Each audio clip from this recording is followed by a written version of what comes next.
Bir önceki dersimizde bir kanal kurulumu nasıl yapılır bunu göstermiştik. Birlikte bir Gmail hesabı açtık. Daha sonra bu Gmail hesabıyla doğrulama yapıp bir YouTube kanalı açmayı, ardından diğer dersimizde kanal ismi ve kullanıcı adıyla ilgili bilgileri ve önemlerini anlatmıştık. Şimdi ise kanal kategorimizi neye göre seçmeliyiz? Eğer bir fikir, bir niş, bir format yoksa kendimizin nasıl bir kategorinin içinde bulmalıyız?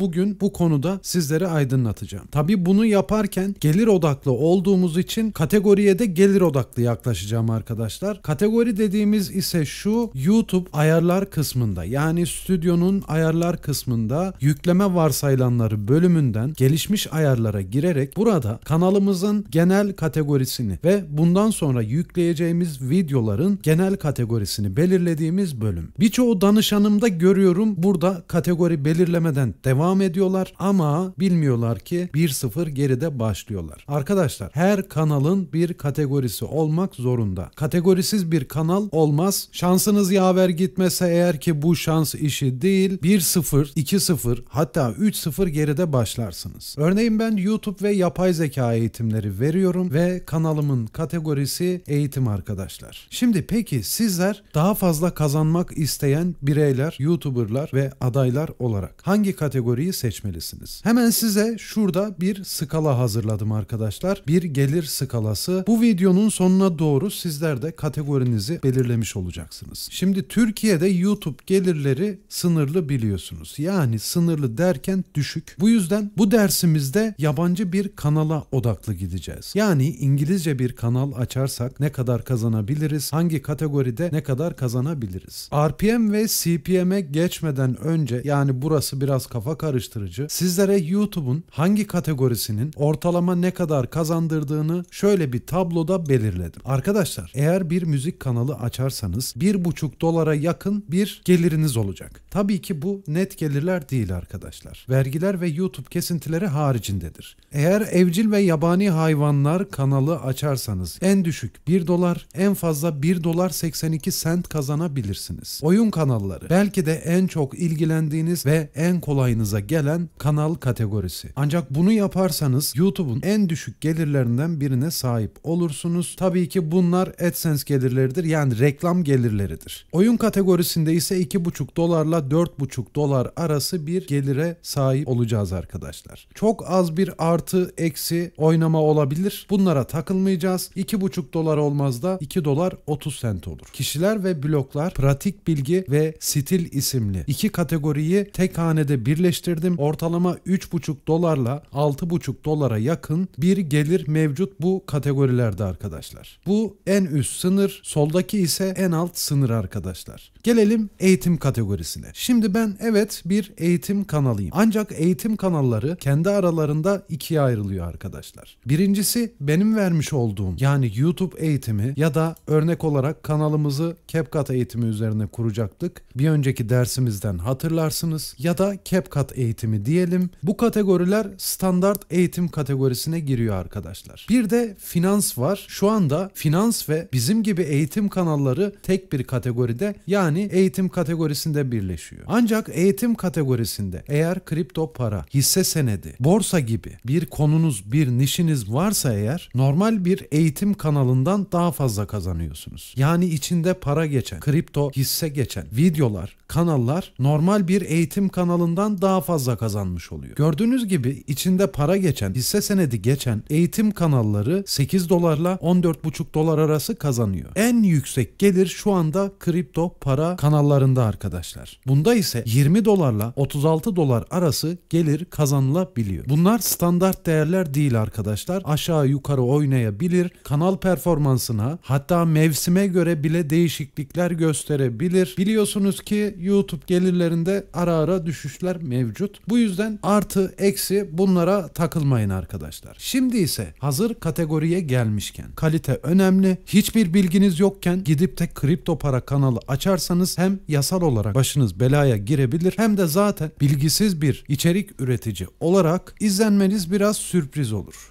Ya da şunu da yapmayın arkadaşlar. Siz bir kanalda oyun videoları paylaşırken tabii ki oyun kategorisini seçeceksiniz. Daha fazla kazanacağım diye gidip eğitim kategorisini seçmeyeceksiniz arkadaşlar. Tabii ki oyun yapımıyla ilgili, uygulama yapımıyla ilgili eğitimler veriyorsanız eğitim kategorisini seçeceksiniz. Ama gameplay gibi bir nişiniz varsa tabii ki de oyunu seçeceksiniz arkadaşlar. Yani kategoriniz neye uygunsa buradan eleyerek seçebilirsiniz. Dediğim gibi en yüksek gelirler şu anda finans konulu eğitim kategorisindedir. Bugün sizlerle birlikte bir kategori nasıl seçilmeli bunu gelir odaklı öğrenmiş olduk. Diğer dersimizde görüşmek üzere. Hoşça kalın arkadaşlar.